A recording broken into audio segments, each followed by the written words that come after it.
What's your concern about the EU governing Britain and each country in Britain?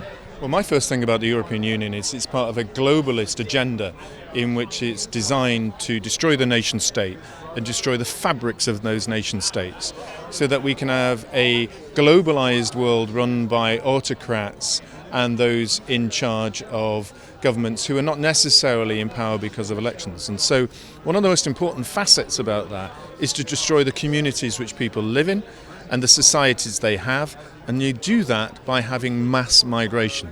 And look at London.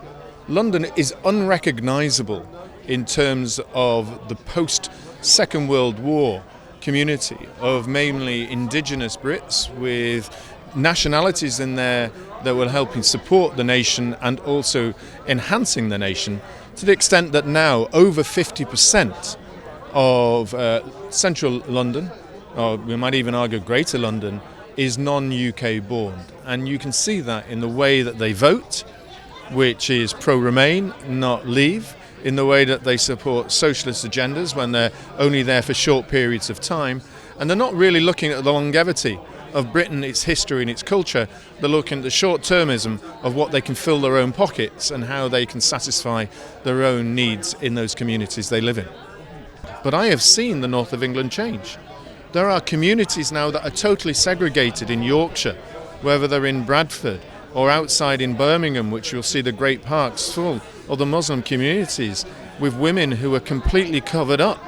And you've got areas of the country which are now becoming quite violent, even to the extent that the once chairman of the Race Equalities Commission has said that even when he was in charge, he didn't expect this lack of integration. And clearly, the issues of multiculturalism and immigration has gone wrong. And he was in charge of it when the expansion occurred.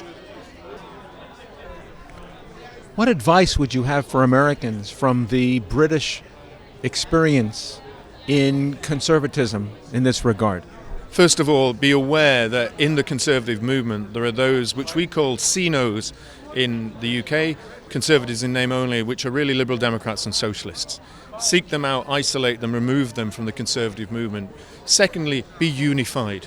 One of the clear damages that we had in Brexit was the antipathy that we had between UKIP, Vote Leave, Leave.eu and the organisations, and that's causing us damage now. Remember that all parts of the conservative movement are seeking to retain the sovereignty of the United States. And thirdly, be aware of the dangers of mass migration and the supporters of those, like AOC, who are galvanising the real danger of division by saying it's Muslims against America, it's blacks against America. And finally, support people like myself who are mixed race, who support the conservative movement, whether it's Candice Owen, whether it's Blexit, whether it's those in the Jewish community that are now recognising that the Democrats are the danger to the existence of Judaism alone. You've got to come out and support those and start isolating those who are antipathic to yourself, because if they carry on with the movement, you'll end up like Britain, where socialism and communism is being accepted, division is accepted, and they really want to see us fighting each other. It seems that the anti-Semitism used within the Labour Party is migrating to the United States now. It's clearly you're adopting British and European stances to Israel, with those who want to oppose Israel and support Palestine, using Palestinians as an excuse to attack Israel rather than the idea. And from that, anybody that supports the existence is becoming a problem. And secondly, when you have parts of the country that are dominated by Muslims, they have a voting bloc. And that voting bloc means, therefore, you've got to abide by what they say. And of course, they want to see Israel brought down. They want to see them with their foot on their face, controlling them. And we can't allow that. You can't allow that because it's a slippery slope. We've seen it in history, what happens when you ignore one small group just because you need the votes of others. And what I would say is that we've seen that in the United Kingdom. I've watched it as a member of the European Parliament, where people simply ignore the wishes of the Jewish community whilst pretending that they are supporting the Jewish community. What I also see, unfortunately, is that there is still part of the Jewish elite, whether it's the Board of Deputies, whether it's those on the boards in Brussels and Europe, and also those in the United States, who feel that you have to accommodate those like AOC or the Squad in their arguments, that they need to be friendly and working with them in the hope that you attack the far right, when in fact most of us are amongst the biggest supporters of Israel, the Jewish community, freedom, liberty, democracy. The danger is they want to divide, and they're going to be seen as weak. And when you're weak, eventually you will be overrun. That is the example of what's happening in the United Kingdom. That is why Corbyn is able to get away with the anti-Semitism within his party. And that won't change now. It's happening in the Democrats. So be very, very aware that if the Democrats don't nip it in the bud now and end it, and the American people don't realize that they've got to vote their Democrats out until they do so, wherever they are in the country, then you're going to start getting that incredible division that starts where culture and race become an everyday part of politics. Not about schools or hospitals, but the colour of your skin, the faith that you hold. And if you don't abide by this kind of Marxist view, then you will no longer be acceptable in our communities.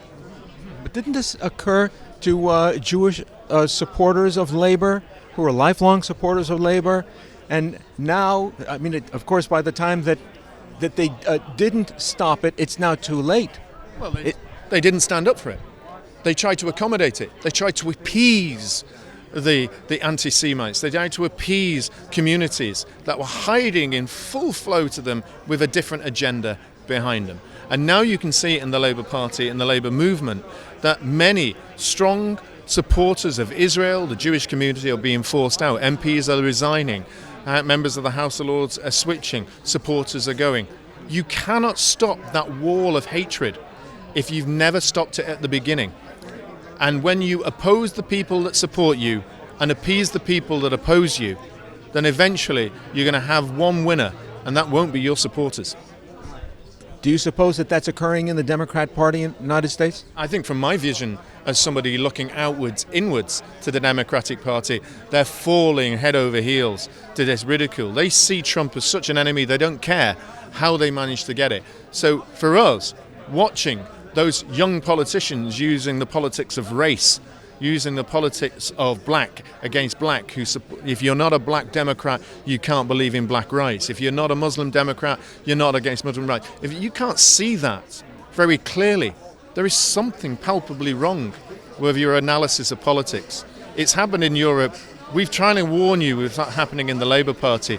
The Democrat Party are being filled by that. They want race, religion, gender as the issues of the future, not jobs, schools, and the health of your nation. Do you feel that they're fomenting balkanization of the country, of the society? I think not only they're fomenting it, they're doing so as a strategic element of their ability to win.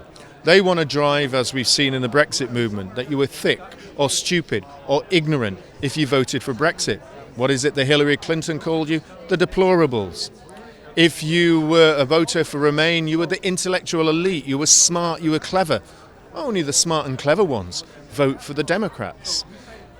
This is not an isolated element that just occurred with the elites and supportive of those in the United Kingdom and Europe. It wasn't just isolated by the Democrats doing the same thing. This is coordinated. And it's a coordinated attack to segregate old working voters that once voted Democrats, to call them racist and xenophobes, so that they could change the children of the future to say that if you support conservatism, Republicans, Conservative Party, the right in Europe, then you're nothing but a xenophobe, stupid, thick, unintellectual. The next idea is to control your views, make sure that you're not allowed to say them, you can't get a job, and use legislation to control them. This isn't about equality, it's about control of outcomes. They want balkanization, they want division, because it's part of their overall strategy to try and defeat the political opponents. It's very dangerous, and that is why they need defeating in the next election that you hear for president. That they need defeating? Oh, absolutely. Not just a small defeat, they need a wholesale defeat. They need the people of America to say, why are we respected across the globe? You are a beacon of hope, you're a beacon of democracy, you're a beacon of everything that we want to be and that we would like to be. What we don't want to see is your nation transformed into a nation of division and segregation. because those cannot accept the will of the people voting for a president that is actually carrying out his own agenda, something of a manifesto that he set out. And they need to say, we do not want socialism, communism, Marxism, division, social agendas divided upon race and culture in this country. We want a country that lives for the free, works for the free, where a man and a woman can achieve their life's goal and support their family and look after one another under a flag that supports the nation state. Without that, if you don't send that message to the Democrats, if you don't send it by voting out those who are opposing the history of America and what it means to the rest of the world, then you've got your own self to blame.